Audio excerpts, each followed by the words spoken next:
വിശുദ്ധ കുരിശിൻ്റെ അടയാളത്താൽ ഞങ്ങളുടെ ശത്രുക്കളിൽ നിന്ന് ഞങ്ങളെ രക്ഷിക്കണമേ. ഞങ്ങളുടെ തമ്പുരാനെ, പിതാവിൻ്റെയും പുത്രൻ്റെയും പരിശുദ്ധാത്മാവിൻ്റെയും നാമത്തിൽ ആമേൻ.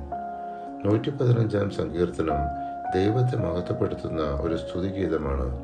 എന്നാൽ അതിനൊപ്പം മനുഷ്യർ തങ്ങളുടെ വിശ്വാസം എവിടെയായിരിക്കണമെന്നതിനെക്കുറിച്ചും ശക്തമായ സന്ദേശം നൽകുന്നു. ഈ സങ്കീർത്തനം ദൈവത്തിൻ്റെ മഹത്വം മനുഷ്യരുടെ നേർച്ചകളിലല്ല, ദൈവം തന്നെയാണ് മഹത്വം അർഹിക്കുന്നത് എന്ന് ഓർമ്മിപ്പിക്കുന്നു.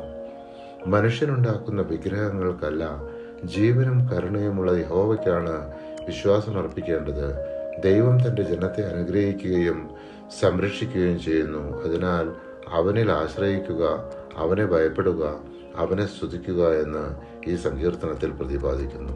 കർത്താവിൻ്റെ ഭക്തന്മാരെ, ചെറിയവരെയും വലിയവരെയും അവിടുന്ന് അനുഗ്രഹിക്കും. കർത്താവ് നിങ്ങളെ അനുഗ്രഹിക്കട്ടെ, നിങ്ങളെയും നിങ്ങളുടെ മക്കളെയും.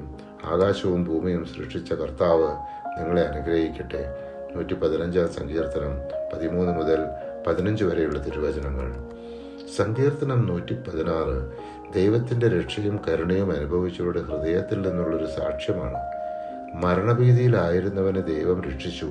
അതിനാൽ അവൻ ദൈവത്തെ സ്നേഹിക്കുന്നു, അവനെ സ്തുതിക്കുന്നു, തൻ്റെ വാഗ്ദാനങ്ങൾ നിറവേറ്റുന്നു. ഈ സങ്കീർത്തനം ദൈവം പ്രാർത്ഥന കേൾക്കുന്നവനാണ്, ദയയുള്ളവനാണ്, വിശ്വസ്തനാണ് എന്നതിൻ്റെ വ്യക്തമായ പ്രഖ്യാപനമാണ്. ഞാൻ അങ്ങേക്ക് കൃതജ്ഞതാബലി അർപ്പിക്കും. ഞാൻ കർത്താവിൻ്റെ നാമം വിളിച്ചപേക്ഷിക്കും. അവിടുത്തെ ജനത്തിൻ്റെ മുമ്പിൽ കർത്താവിന് ഞാൻ എൻ്റെ നേർച്ചകൾ നിറവേറ്റും. 116 സങ്കീർത്തനം 17-18 തിരുവചനങ്ങൾ. സങ്കീർത്തനം 117 ബൈബിളിലെ ഏറ്റവും ചെറുതും ശക്തവുമായ സങ്കീർത്തനമാണ്. വെറും 2 വാക്യങ്ങൾ മാത്രം.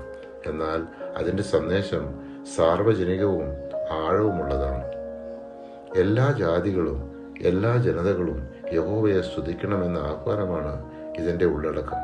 അതിനാൽ സ്തുതിയും ആരാധനയും ഒരു ജാതിയുടെയും ഭാഷയുടെയും പരിധിയിലല്ല, അത് സാർവജനികമാണ്. ദൈവം എല്ലാവർക്കും ദയയുള്ളവനാണ്.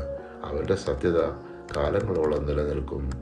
പരിശുദ്ധാത്മാവേ, തിരുവചനത്തിൻ്റെ അനന്തശക്തിയാൽ ആത്മാവിൻ്റെ ബലങ്ങളും ദാനങ്ങളും നൽകി തീഷ്ണതയാൽ ഞങ്ങളെ ജ്വലിപ്പിക്കണമേ. ആമേൻ.